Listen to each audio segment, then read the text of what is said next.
I am so delighted. I'm Steve Mosley. I'm the volunteer president of the United Nations Association of the National Capital Area.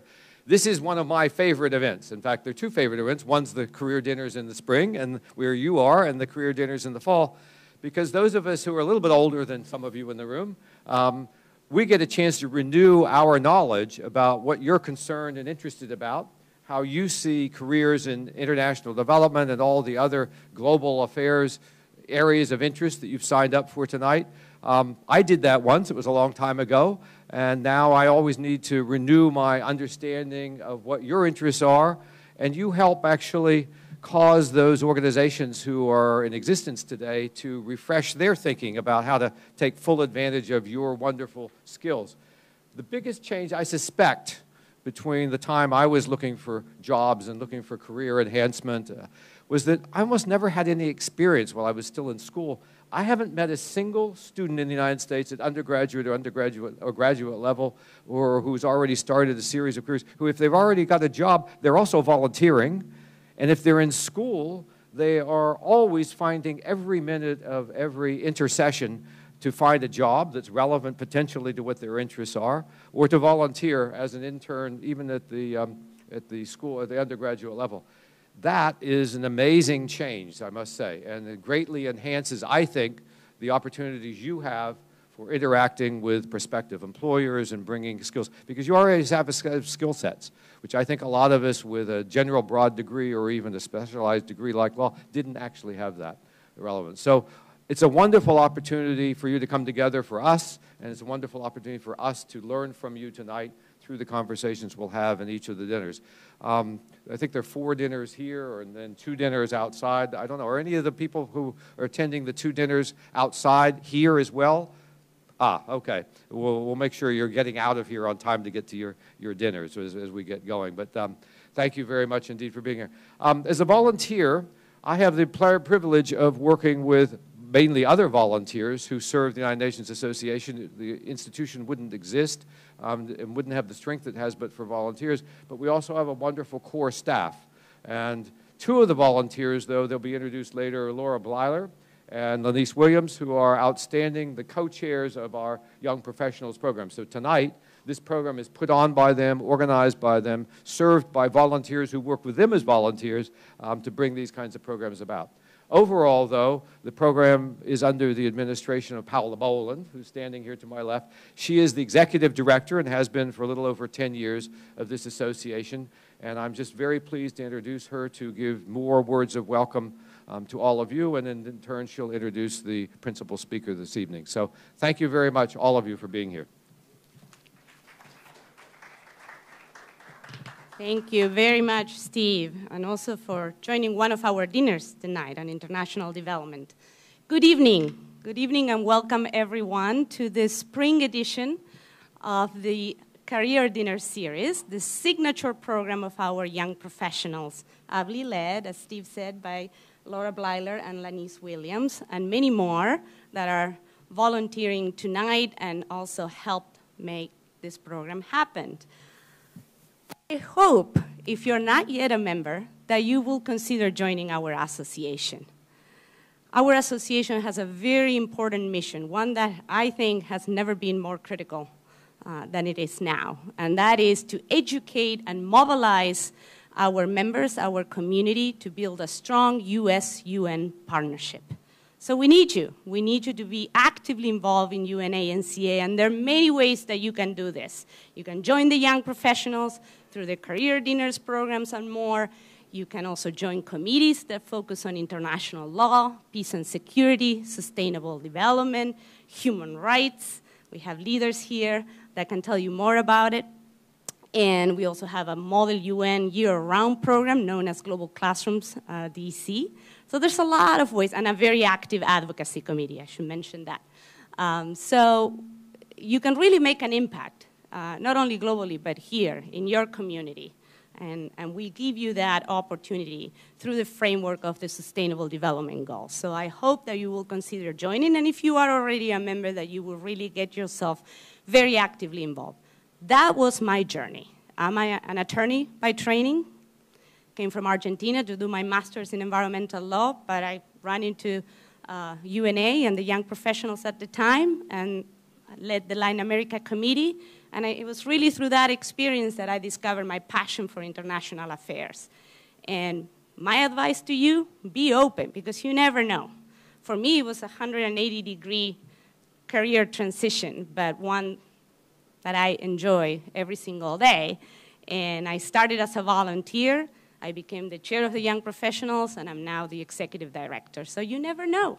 Get actively involved where you find your passion and your talents, and UNA can give you that opportunity. I want to thank the United Nations Foundation for hosting us here, and the UNA USA staff. I don't know if Katrina and Anthony here, thank you so much for your help, not only today, but yesterday as well. And we have a number of individual donors that are making tonight's possible. Laura Bleiler, Don Antino Calabia, Edison Dick, Rene Doplik, Kristen Hecht, Jordan Hibbs, Michael Marsh, Ellen McGovern, Stephen Mosley, Karen Mulhauser, Michael Onuwanke, Richard Poncio, Dr. Iqbal Unus, and Lanice Williams. Thank you all. Many of them are sponsoring dinners, and some are also hosting dinners outside of the foundation. We could not do it without you. And of course, to my staff, all of them, but in particular, Andrew Dahl, my program and membership manager, senior manager, who's been working very hard. Where is he? Back there. Anyways, he's worked very hard to make this program happen along with the young professional leaders and many other volunteers. I cannot name everyone, but you have them all in your programs. And now I would like to call to the podium, very briefly, to acknowledge sponsor, the Fund for American Studies, known as TFAS, who for over 50 years has been sponsoring academic internship programs in Washington, D.C. Thank you so much to TFAS for sponsoring tonight's career dinners and becoming a partner of UNA-NCA. Colin, are you here? Come in. Thank you very much. Nice to meet you. Well, let me just say it's a real pleasure and a real honor to sponsor this event tonight.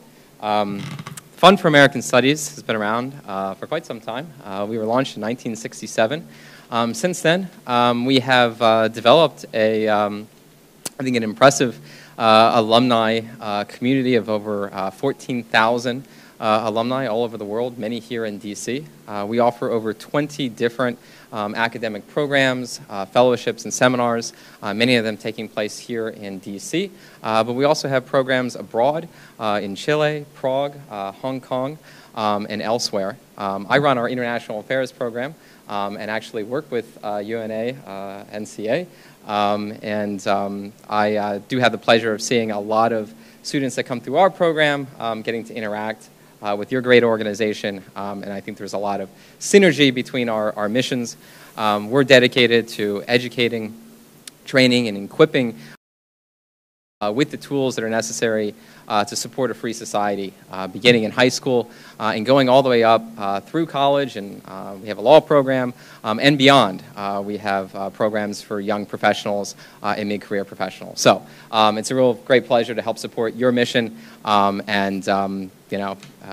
good luck to all of you as you begin your journey and try to find your way in a very interesting and fulfilling career path of international affairs and international relations. So thank you very much. Appreciate it. Thank you so much, TFAS. And our first experience with TFAS was last summer, spring, I would say, when we got interns from your agency. One of them is today a member of our team in the office, Bonnie Worstel. It was a very good experience. Thank you. And now, it is my pleasure to introduce Ambassador Keith Harper, former U.S. Permanent Representative to the UN Human Rights Council in Switzerland, Geneva. He was in that role since 2014, and after that, he rejoined the law firm of Kilpatrick Townsend in February 2017. He has an extensive, very rich career. We have a very detailed bio in your programs, but I will highlight a few things. In addition to that very important role at the United Nations, Ambassador Harper, as some of you might know, is a citizen of the Cherokee Nation, focuses his practice on Native American affairs, litigation, and international clients from both public and private sectors. Throughout his career, he has represented tribes and individual Indians. And he has actually represented a significant plaintiff class action of about 500,000, half a million, individual Indians, and served as a class counsel in the landmark case, Indian Trust Funds lawsuit known as Cobell versus Salazar.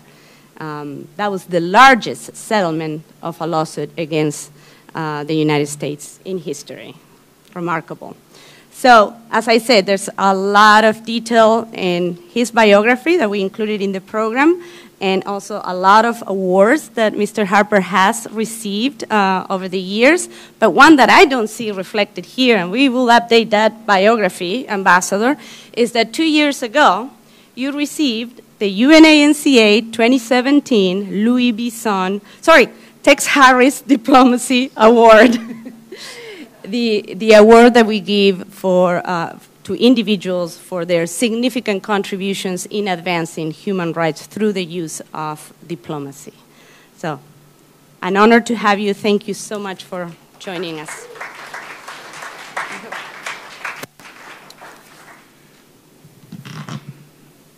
Well, it's a real pleasure to be with you all this evening. Paula, thanks so much for that kind introduction. I was asked to share a little bit about my personal journey in my career, and whether there are any stories to tell or lessons to be learned. I grew up in San Francisco, California, and as a young kid, I cared about three things: and basketball, surfing, and skateboarding, and then a little bit later on some other things, you know, but never school. At least when I was a teenager, and then when my parents decided to move out to the suburbs, but I was a city kid, and when you're a city kid, the notion of moving out to the suburbs was just sort of antithetical to everything you cared about. So I applied and got into a scholarship at a college preparatory, and I'd never been to a school of this nature, called St. Ignatius. And SI was a school that was considered one of the best in the city of San Francisco. And it was transformative. I didn't know it at the time. I mean, at the time, you're just a kid. You just think, okay, one school is a little tougher than the next school. But the things that I learned, the exposure that I had, the understanding of possibilities, because for the first time, I knew kids who had parents who were lawyers and doctors and business people, and my world expanded tremendously.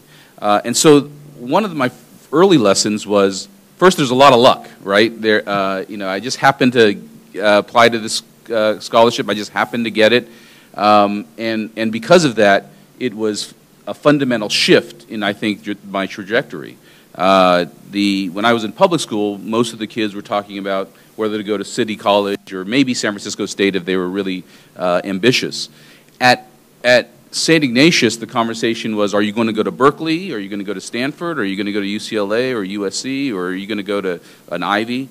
And so, but there's a lot of luck in that. And so the one thing I always want to recognize is that there are very talented people out there doing interesting things, and sometimes it's with the skills you bring, but it's also the luck. But you also have to be prepared to accept the lucky opportunities when they arise.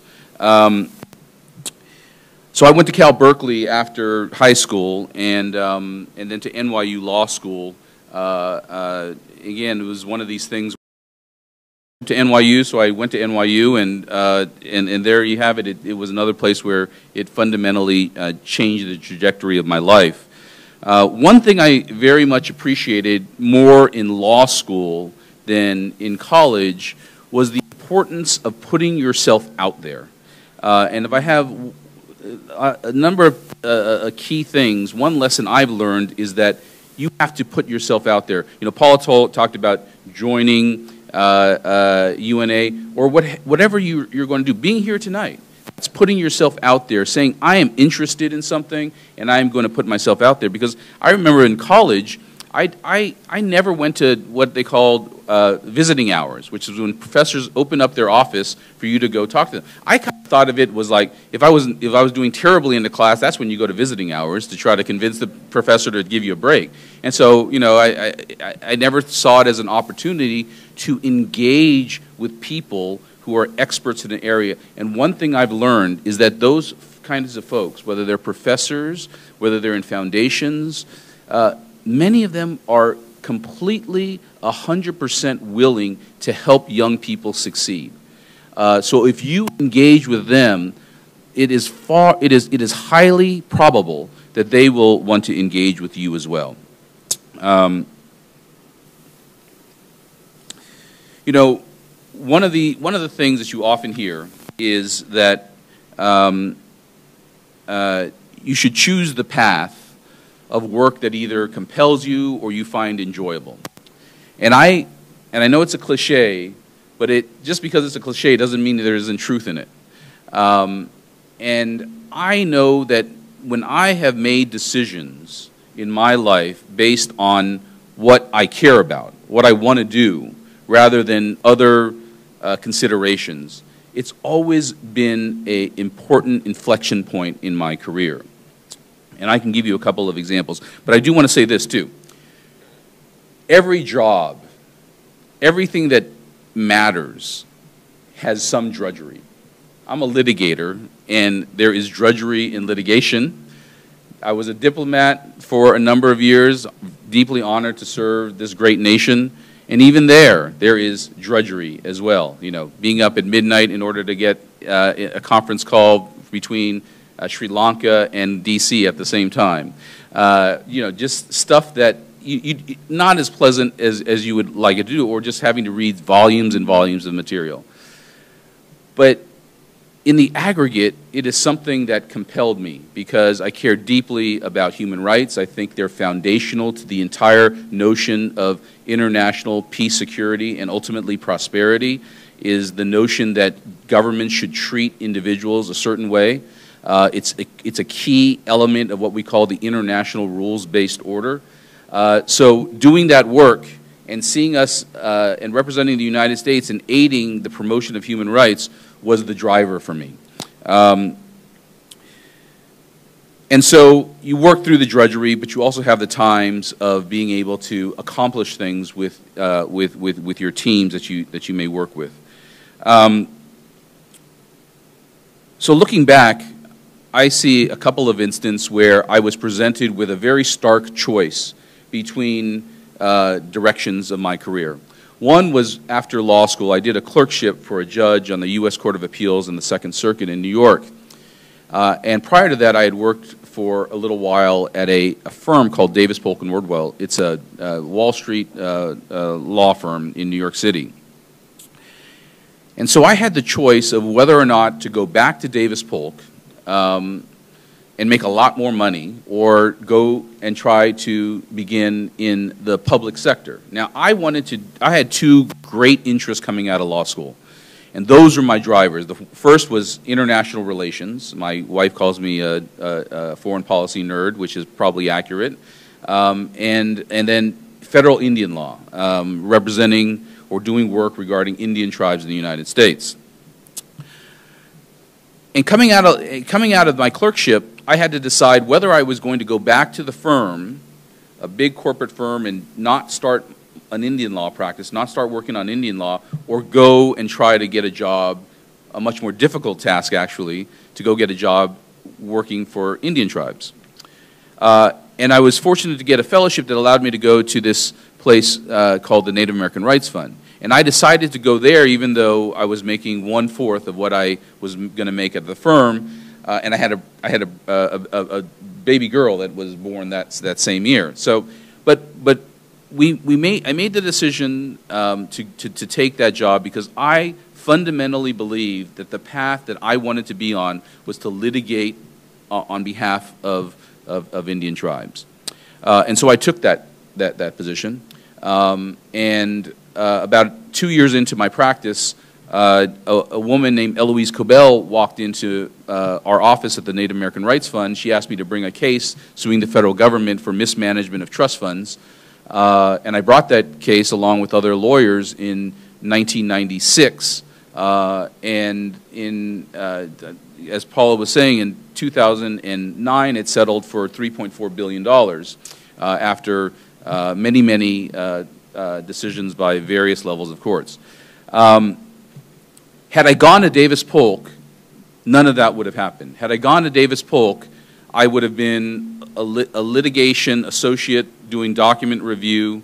I would not have been doing depositions. I would not have been doing trials. And I wouldn't have been representing American Indian people. I wouldn't have been representing Indian tribes. So for me, that critical decision to follow my heart, to do that which was going to set me up to do where I wanted to be in 5 years and 10 years, proved instrumental. Another example is in 2007. You may recall that in 2007, the Democratic nominee for president was inevitably going to be Hillary Clinton.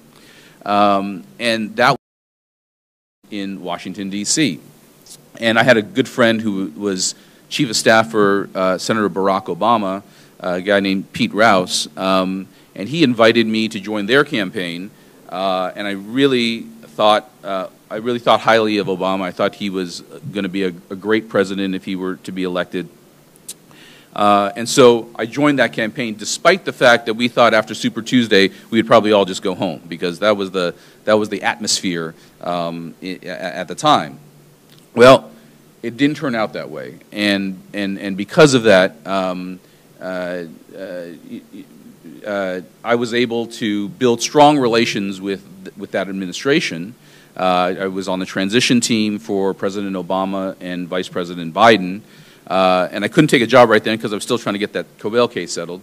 But we settled it soon thereafter, and then that gave rise to this nation, as I say, the greatest honor of my life, to serve the country and promote the protection of human rights around the world. And let me say this: you should be very proud as Americans, in my judgment, because generally speaking, the United States promotes human rights to a greater degree and is essential in promoting human rights around the world.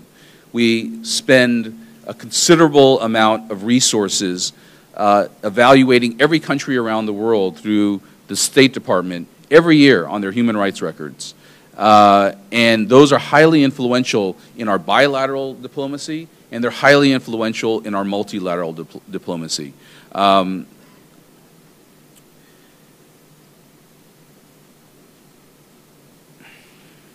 You know, one of the other lessons that I've learned is to think about opportunity. Somebody told me this years ago. I had not sort of put it in these terms, but they were certainly helpful for me in thinking about decisions that I wanted to make in my career. And that is, focus not on what you want to be, but focus on what you want to do. And the difference is that what you want to be is a position, right? I want to be President of the United States, or I want to be a senator, or I want to be this, or I want to be that. But here's the thing. If you care about an issue, there's many, many different ways to impact that issue. Whatever the issue is. Anything you can do as a member of Congress, there are many, many things you can do outside working in the private sector. If you want to affect development, there are all kinds of ways to affect development without working at the UN, without working at this USAID, without working at any development agency. But those are great places as well.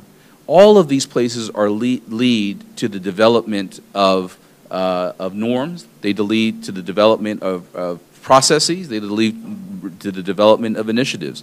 You know, There are now, in virtually every major corporation in the United States, a wing of the corporation that is focused on issues related to either development or human rights or one of these issues.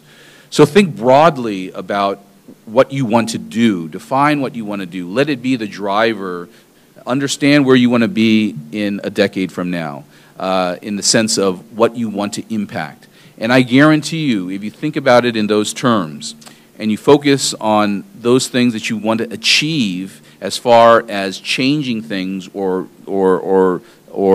impacting things, you will find time and again that there will be new and innovative ways that you didn't think about in the first instance that will open up to you. That has certainly been the path for me. I didn't think when I, in 2007, decided to be the principal advisor for Barack Obama and Native American policy and outreach, that would lead to a dream position of representing the country at the UN Human Rights Council in Geneva. Those two things that was not on the radar screen. I was just thinking, this is a man who, if he became president of the United States, I think would fundamentally shift the direction of the country. And I think in a lot of ways, and I understand I'm biased, but I think in a lot of ways he has. And he did. But that also led to new opportunities for me, first as a commissioner on the Commission on White House Fellows and then as ambassador. So you're here because you're already interested in a subject area that I think is fascinating, extraordinarily challenging. There's nothing easy about international development. There's nothing easy about peace and security. There's nothing easy about human rights. These are all super challenging, super important issues. And they're also issues that you can find a place to make real impact. And I just say, as you go through that journey to find out where specifically you want to make your contributions, you let your heart guide you. You follow that which you think is the kind of impact you want to make, and I guarantee you, you will find a way to achieve your objectives. Thanks so much, and I wish you the best of luck tonight and in your. Thank you so much.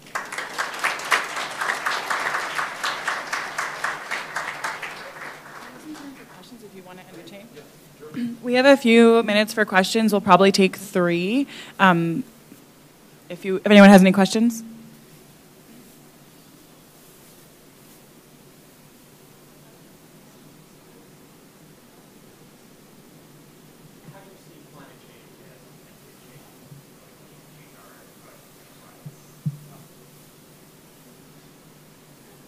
The question was, how does climate change going to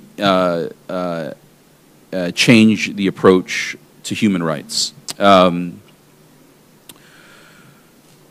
I think it's part of a bigger conversation about how human rights has to change anyway, for all kinds of reasons, including climate change. The United States has generally taken a very focused approach on human rights, on political and civil rights. But I think what we are seeing today is that there are many drivers of international instability, and that governments have to take a new approach as to how they look at issues that affect people, and in some instances from a rights-based perspective. Now, I will say, I am not at this point prepared to say that the best paradigm for addressing climate change is from a rights-based perspective. It clearly will have impact on rights because there will be more migration. There will be issues of what do you do when entire countries go underwater? What do you do when you have no viable agriculture in countries that previously did? I mean, there's all kinds of questions that will give rise to issues that are appropriate in a human rights paradigm. But one of the things I think we have to be somewhat careful about is saying just because an issue is very important, we should put it under a rights paradigm. And that's because a rights paradigm isn't always the best paradigm to address a particular issue or another. I think at the end of the day, climate change is going to get addressed when nations decide, a la the Paris Accords, but far greater than the Paris Accords, to take real initiative and setting standards that are followed by all, and the expectation is followed by all. And I don't know if you need to put that within a rights paradigm to make sure that that occurs, that big question on climate change. But on the narrower questions of whether it will impact human rights, it clearly will, because there will be certain communities that are at losing things, tend to be more impoverished communities than others, and those will have human rights implications.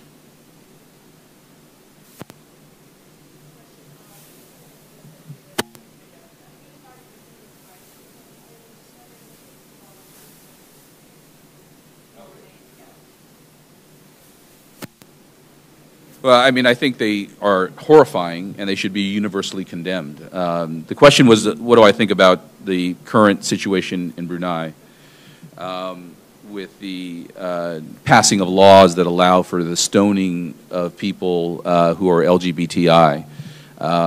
And my position is that the world should condemn Brunei. The world should boycott Brunei. The world should ensure that they reverse their policies. Or take no steps in sustaining diplomatic relations with Brunei. That is completely unacceptable. And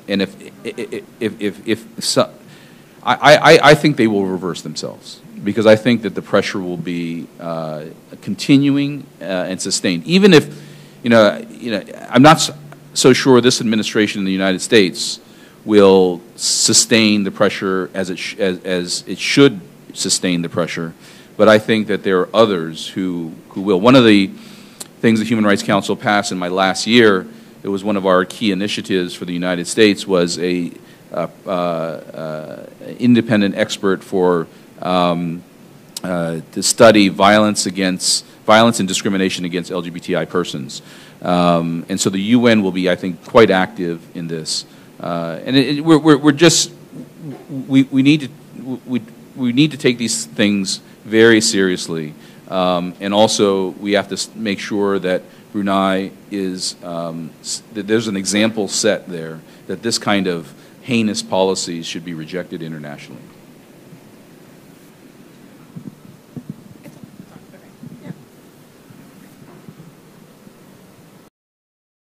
Thank you. How could the United Nations help countries such as Algeria, which are trying to transition to democracy, while at the same time not seeming as a colonial power, which is what a lot of people in Algeria would see America or the UN as, while trying to help them transition? I think one of the very positive aspects of the United Nations is that the charge of colonialism and things of that nature are more difficult than if individual nations, whether the United States or France, in the case of Algeria, try to step in unilaterally. That's one of the reasons why I'm such a supporter of multilateral approaches, because I think that they give legitimacy to the actions taken. With respect to the specific question with respect to Algeria, I mean, in the end of the day, it's going to be Algerians that decide whether or not, or what the next step is. I mean, and it's for the United Nations to be prepared to give the kind of technical assistance necessary to ensure that the processes are fair, to ensure that there's free and fair elections, and to provide whatever tools Algeria needs.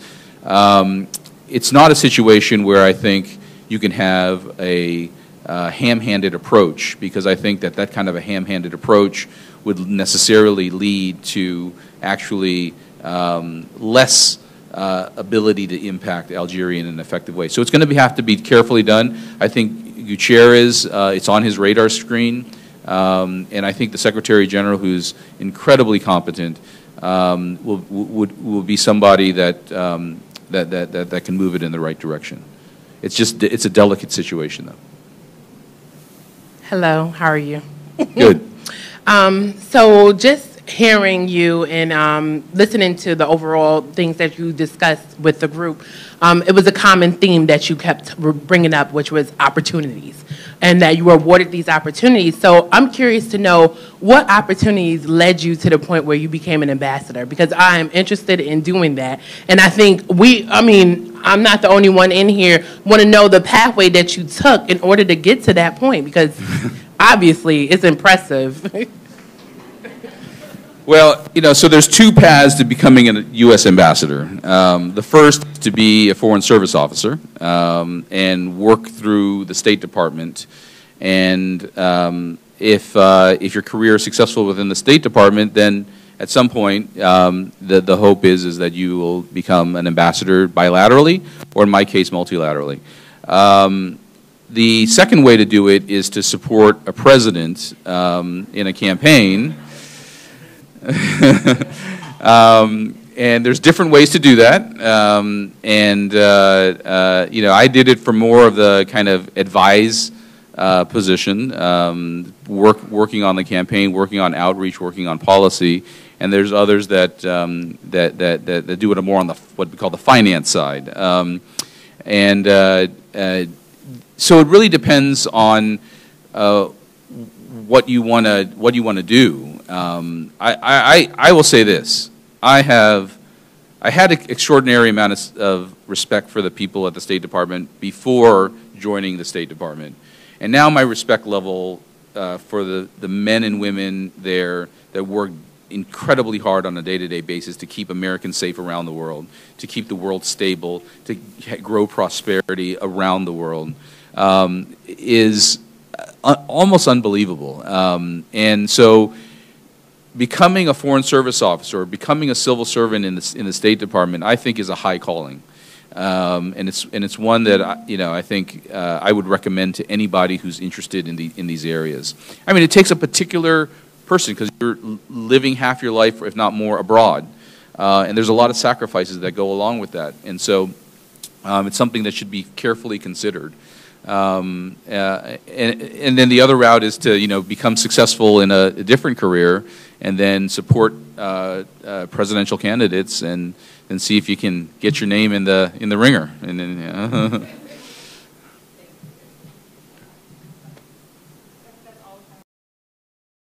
Thank you so much, Ambassador Harper. Thank you for that.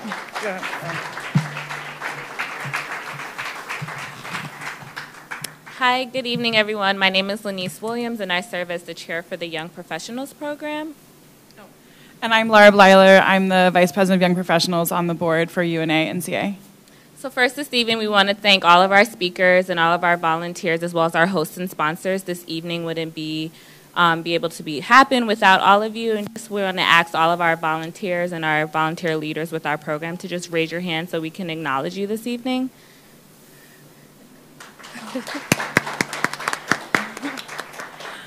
So if you want to learn more about how to get involved with UNA-NCA, the people who just raised their hands are a great place to start. We're all volunteers, as everyone's been saying over and over again, and we're always looking for more people to be part of our group. This program serves more than half of the UNA-NCA membership, if you include students. And we're always looking for new ways to engage young professionals in DC with professional development opportunities like this one.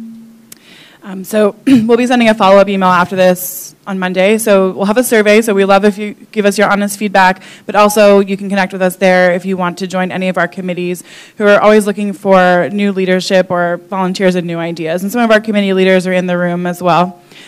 So we're not going to take up any more of your time. We do have on the slides going around a text message function. It's like a petition that you can send to members of Congress. So you'll see that going through, and you can just text the number, and then you'll get an email or a text back that prompts you to fill out, your name and address, and then it goes to your congressman or woman or senator to support funding for the United Nations. So we really appreciate that more than ever, and you'll also get that via email.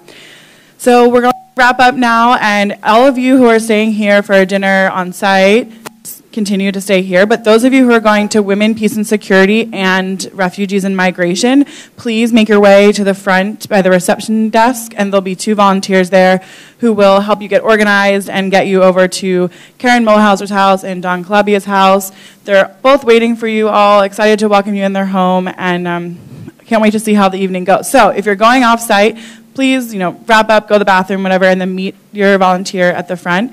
And everyone else stay here, and we'll dismiss, you can just mingle, get a few more pictures out there, and then we'll dismiss you to your dinner. Each conference room is labeled with the name of your dinner, so we can go in there in just a few minutes, and then we'll get started getting some food and getting the night started. So thank you all for coming so much. Thank you, Ambassador Harper. Thank you.